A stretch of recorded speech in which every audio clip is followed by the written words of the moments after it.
All right. Hello, everyone. Welcome to today's webinar on the power of portfolio in Brightspace. We are so excited to have you join us. A couple things to note. The Zoom question and answer box is open for any questions that you may have throughout today's session. We will turn the chat function on at the end of the webinar. A recording of this session and the slide deck will be posted in Brightspace community once we are finished. And we will also post a link to a document with any of the questions that we receive, along with the answers and any additional links to any resources that may be helpful. So let's get into today's agenda. We will start with some quick introductions. And from there, we will introduce Portfolio and the app. Next, we'll have a demo within the platform. And to finish off, we will host a networking session and have some more time for question and answer. A little bit about us. My name is Heather, and I am an adoption specialist here at D2L. I have my colleague Sam here with me today, and she will be answering any of the questions that you may have in the Q&A chat.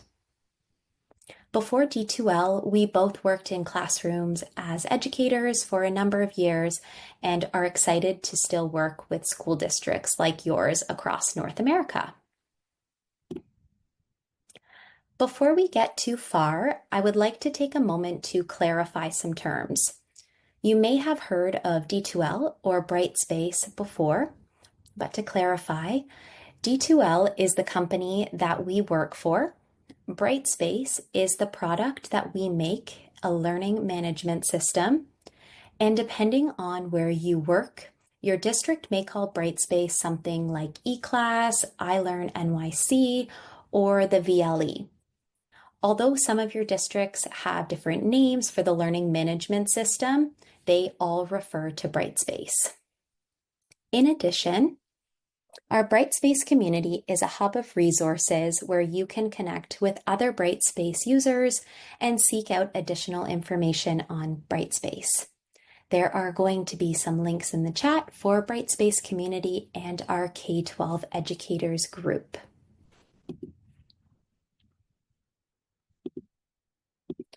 So now that we've told you a bit about us, we would love to learn about you. So I am going to launch a poll, and that should come up on your screen.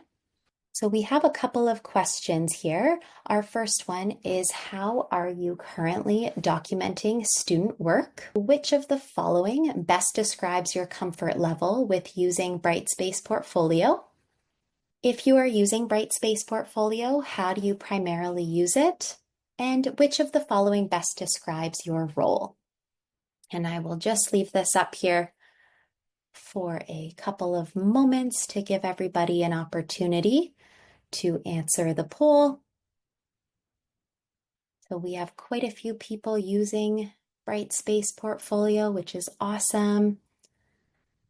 Some also using other digital folders and software. And majority of folks today are a beginner and still learning how to use Portfolio. So we're really excited to have you here. And then we also have some folks that aren't using Brightspace Portfolio yet. So this is really exciting that you are here with us today. And thank you everybody for engaging in the poll. We really appreciate that. At the end of the session, you will be able to identify the key features of the Brightspace Portfolio tool. You will know how to support students to document their evidence of learning and provide feedback, and also be able to describe a variety of ways to use Portfolio to then be able to in turn use it in a variety of ways. So what is Portfolio? Portfolio is a tool that empowers students to independently capture evidence of their learning. Firstly, It is user-friendly and is an age-appropriate app for students to create their own digital portfolio. This enables students to have a greater awareness of their learning and thought processes. The portfolio has a standard mode designed for all learners and also a Funster mode designed for younger learners, which is the fun pink creature displayed on your screen. And I wanted to let all of you folks know that I am going to be showing standard mode today. Secondly, in our portfolio, teachers are able to give timely feedback as students are documenting their progress and growth. Their portfolio travels with them year after year, so students can see how far they have come between grades. And finally, portfolio is something that saves teachers time, as they are able to share learning and progress with parents and guardians in just one click. To get us started and for you to follow along, I would recommend downloading the Portfolio app on your device if you have it with you. There are QR codes on the screen that will lead you to download it, or you can search for Brightspace Portfolio where you download apps on your device. And I will leave these QR codes up just for a moment to give you an opportunity to scan it.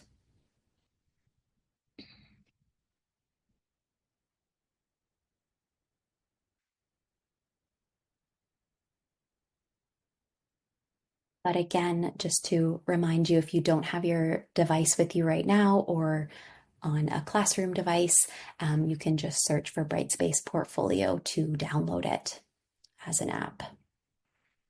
And I will keep going here.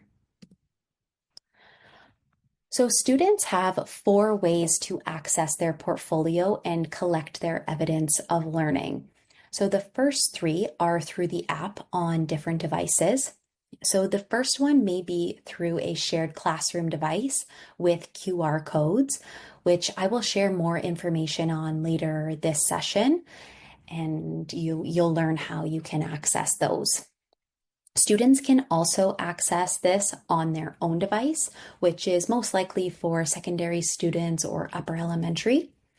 And then they can also access it on a shared family device. And students can also access their portfolio through a web browser in Brightspace where they can manage it, and they can also upload a file from the computer or Google Drive or OneDrive. So now that you maybe have downloaded the app, we have learned how students can access portfolio. We are going to take a look at a student documenting their learning through either my device or family device.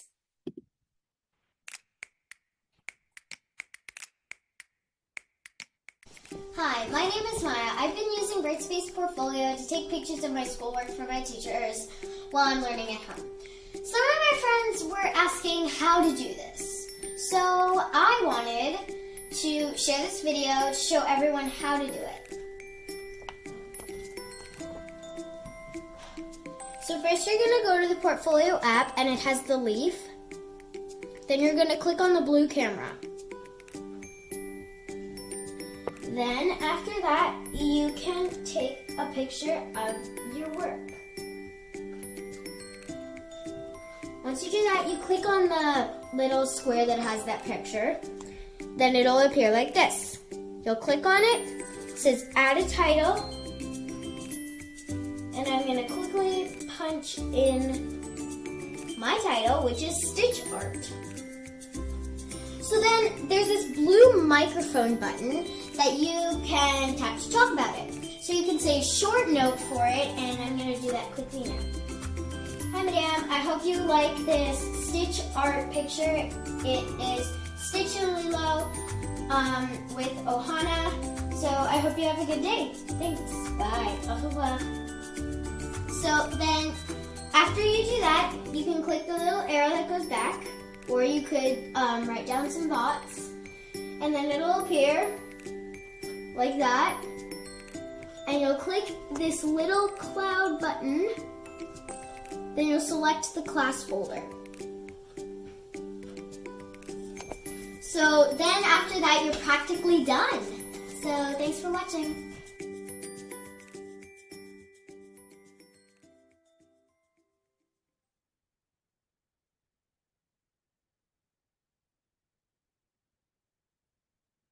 All right, so now what we're going to do is dive into Brightspace and see what this looks like from a teacher's viewpoint of after maybe a student like Maya has uploaded some evidence. So here we are in my junior intermediate science class.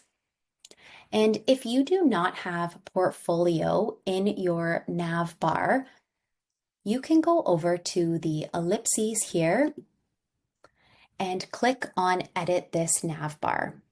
If you want your students to be able to access portfolio on the desktop experience, then you need to ensure that you have both the portfolio link and then also the My Portfolio student-facing link added to your nav bar. So in my junior intermediate science class, I am going to check on what my students have been doing in their portfolios. So here I am able to see all of my students who are in my class and all of the portfolio evidence that they have submitted with a quick overview. So I can see here that Kyle has submitted 3 pieces of evidence. And moving along here, 1 piece of evidence has been shared with parents and guardians, and there are no unapproved pieces of evidence at this time.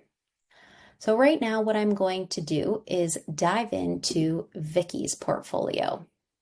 So here I can see that there are 4 pieces of evidence, and I'm going to jump into this titration experiment.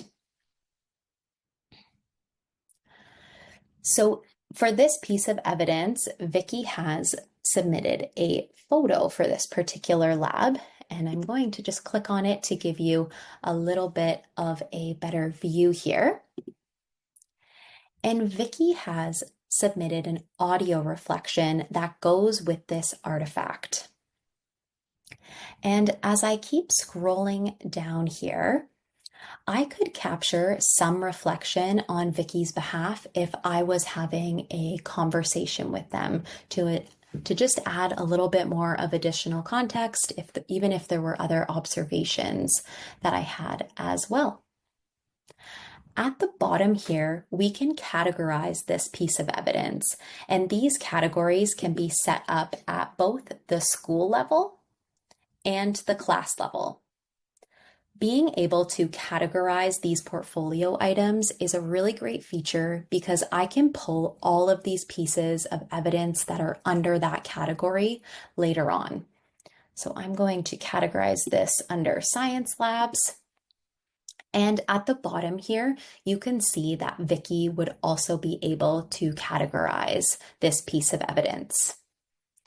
And now I'm going to go back up to the top of the screen and take you through the right side here.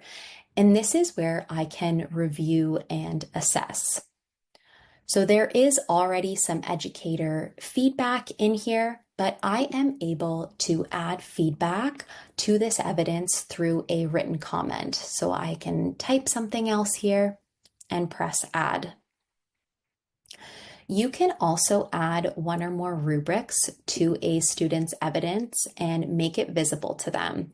So you can evaluate against the rubric, which is then auto-saved and published.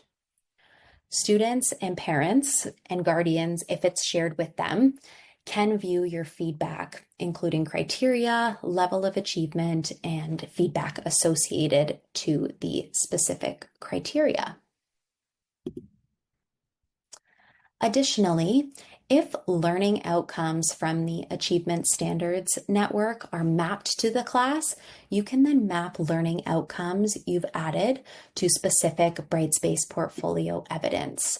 So this allows you to better communicate to parents and guardians and students how the evidence is supporting their learning.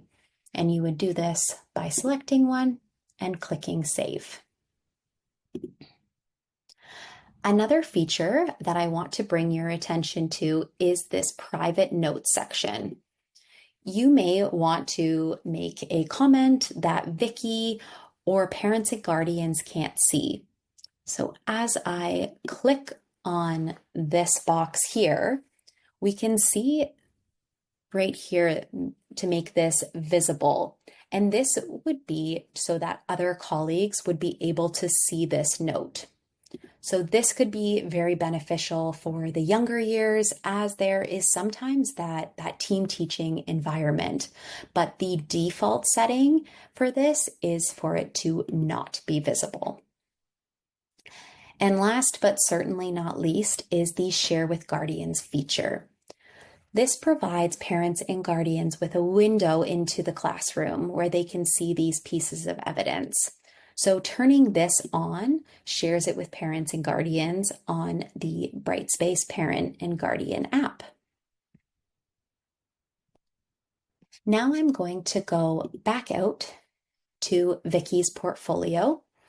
And if we have shared one of these items with parents and guardians, we can also spotlight a piece of evidence. So on the tile here of the piece of evidence, we can click on the ellipses and spotlight evidence. What this will do is bring it to the top of the portfolio for parents and guardians. If there's something really special that you want to put at the top, but if this is not done, then the evidence will show chronologically of when it is submitted. And now I'm going to take you back to our class list and an overview of all of the students. Once students submit evidence and we are looking to approve it, we click on Approve Evidence. And this will bring us to all of the pieces that students have submitted and need to be approved to go into their portfolio. Right now, we are all caught up. And I wanted to mention that although this is a student-driven portfolio, you as the educator do have the final authority to say what goes into their portfolio. Earlier, I also mentioned that students could access their portfolio through a shared device using QR codes. So I want to show you how to print the QR codes. So we have this print class pass cards that we will click on. And this is where you will find your class QR code and also all of the individual student QR codes. If you need to print an individual pass card, or if one gets lost, or if you have a student that maybe joins you a little bit later in the year, you can download an individual pass card by clicking on the download button. And to remind you, these QR codes are what is needed when you are using a shared device. So on the device, you would firstly scan the class QR code and then the individual QR code for a student to be able to add it to their portfolio.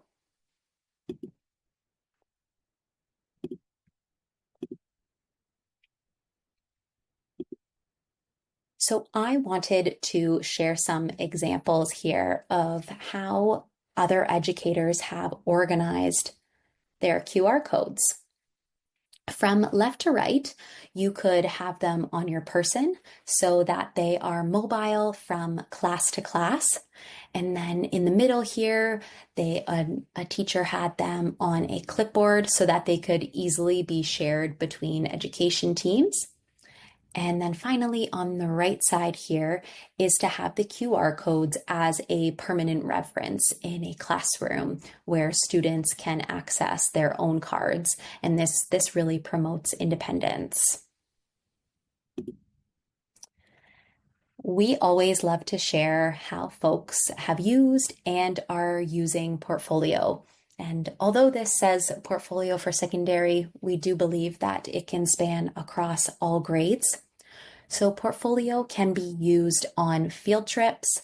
It can be used during outdoor education, to record progression of skills in a music class, to document milestones in physical education, in art to track the development of projects, and also during co-ops for reflections and documenting learning. And to continue on this, some further portfolio ideas are to monitor a green space or the growth of seeds, to record predictions and outcomes from experiments, to also record reflections on a project, to document work done in a small group at centers, or use audio recording to document language development. And when we really think about a day in a classroom, there can be a lot of great learning that is happening, but sometimes it can be difficult for educators to view all of that. So portfolio really allows for that learning to be recorded. I also mentioned at the beginning of this webinar that the portfolio can follow the student year after year. So development of reading and writing could be tracked from grade to grade. And finally, some fun tasks and challenges that can be documented in portfolio. So we've seen some educators do a weekly challenge with different tasks, a movement moment that is also tied to an outcome, and finally, a scavenger hunt. Now, to revisit our learning objectives from today, we have identified the key features of Brightspace Portfolio. We have learned how to support students to document evidence of learning and to provide feedback in portfolio. And we have learned a variety of ways to use portfolio in your classrooms with your learners. Over the past year, there have been some updates to portfolio, so I wanted to share this with you folks. Firstly, when you are in a student's portfolio, you are able to filter the evidence by the date it was created or shared with the educator, with the option for the last 24 hours, the last 7 days, the last 30 days, or a custom date range. Additionally, educators can now add assignments to portfolio.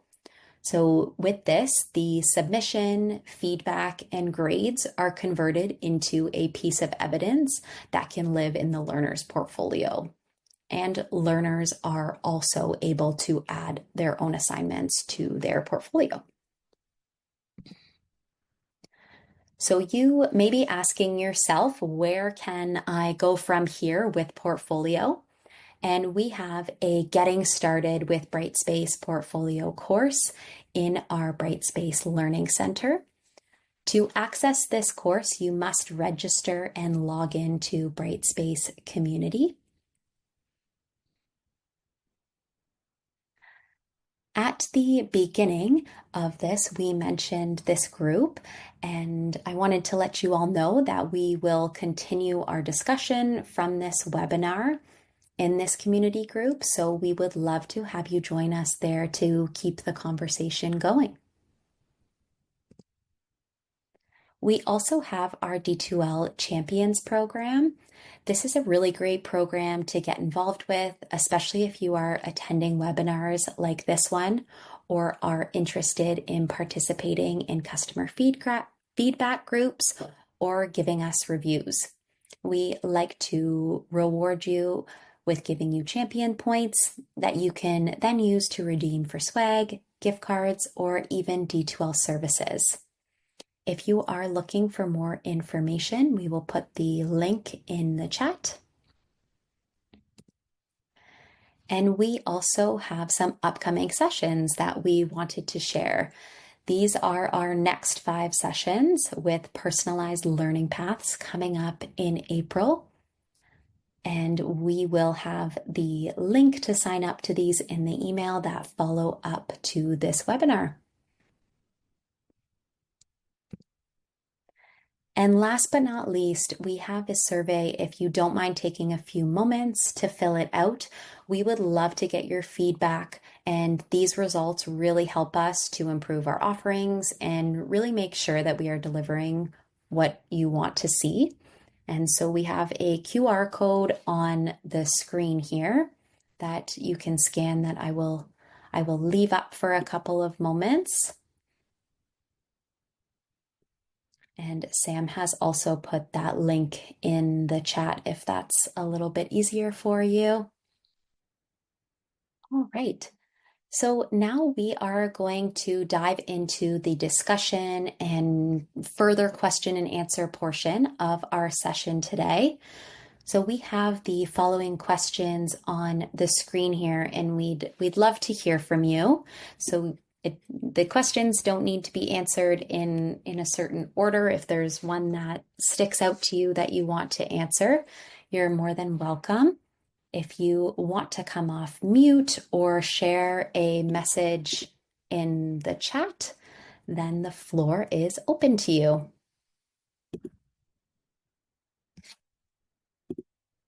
Heather, we just had a question come through the Q&A, and I did type out a response, but maybe you could speak to it as well.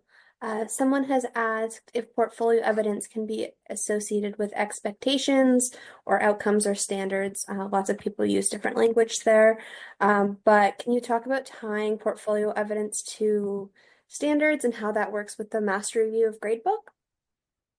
Yes, of course. So when we have evidence within portfolio that is shared with educators and then tied, we view that more as their progress towards learning within their portfolio. So it is more of that, it's that formative assessment. And so and correct me if I'm wrong here, Sam, but I believe that it does not connect into mastery view, and that is more so through the assignments and discussions and quizzes that they are doing, and that is how that ties to mastery view. That's something we might have to look into, Heather, and add to our Q&A document, because I thought it did contribute to their overall score, but not to the number of pieces assessed. So that we might be wrong there, and that's just a matter of having the product constantly being updated. But we'll get the proper documentation in the Q&A to make sure that we have the correct answer. All right, folks. So I am going to click ahead here a tiny bit, and we have some teachers that shared some insight on portfolio and how they are using it. So I am going to play this for you now.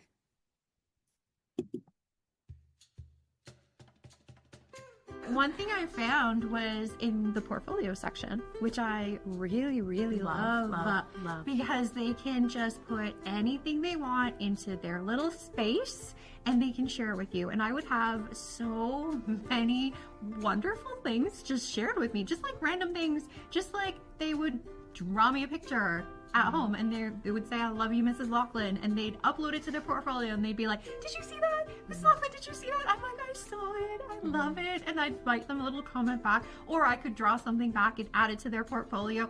And so it is, they can still use paper, and paper still has a space. Yes.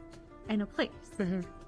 I have to speak to the portfolio function because I have a couple students who are working through some emotional needs. And having the portfolio section allows them, their parent or their caregiver, or even themselves, to record themselves doing a particular learning goal in the wild, like in their lives, and posting it there. So I don't have to, when I get to assessing, I don't have to be like, I have no idea. In the They can do this. In the wild, I pictured like a jungle. Yeah, in the wild. In like the real life. So with from the screen, yeah. And I have the student upload all these videos of them actually doing it. It's not like a parent scripted it. It's not like the parent did their homework or anything like that. It's in them the comfort of their own Yes, space yes. so that they feel like accepted, if you will, or comfortable that they can be who they are. It's their brave space. It is like It's their brave space. That's lovely. And there's a couple cool things that I do for my class. Specifically, we have the portfolio button that when you click on it, students can upload videos, pictures, any sort of products that they've done not in class. I'm going to click on someone's name, but it's just, this is one particular student that likes to send me all kinds of things, like reading out loud, or I got sent a video building a castle at the beach, and the viewing castle? the total eclipse was very cool because they were all asynchronous. That's so nice. This family uploaded a video and of watching the total eclipse with the safety glasses on. Should we do the safety glasses? The safety glasses. And they've uploaded things about five senses that we talk about in science. So it really helps me for some of the students that, for whatever reason, have to be away from the meeting. I love that they sent you spelling sentence. They can still send me things here. So, and you can give immediate feedback on the portfolio button, which is amazing. So nice. I could record something and send like a verbal thing back, but I also can type like, great job, way to stick through and work on your sentence building. And they're getting comments in real time, right? Yes. Like Yes. they're able to Can put go it back in and check. I also just want to show the art gallery because my students are in grade 1 and they are artists. And they're producing pictures every single day. So we have an art gallery that has 150 slides right now. And I tell them any picture you've ever made, you can just upload it from your home and your classmates can see it. Sometimes it's baking, like I had a student bake cupcakes and put it on the art gallery, and I thought that's art too, you know? So it's all art. I can go back and attach my stickers like wowee and awesome and give them feedback that way, which is lovely. It's a way to stay connected like that. I love I think that's it. That's really cute. I like that you found a way to incorporate the original teacher gives a sticker. Yeah, exactly. It's the digital version. Yeah. Digital version. And it's your actual teacher. It's a legit And I change it every now and then. So it used to be like awesome, and then it was super, and now it's wowee, which is my favorite one. I hope that like the anime. Yeah.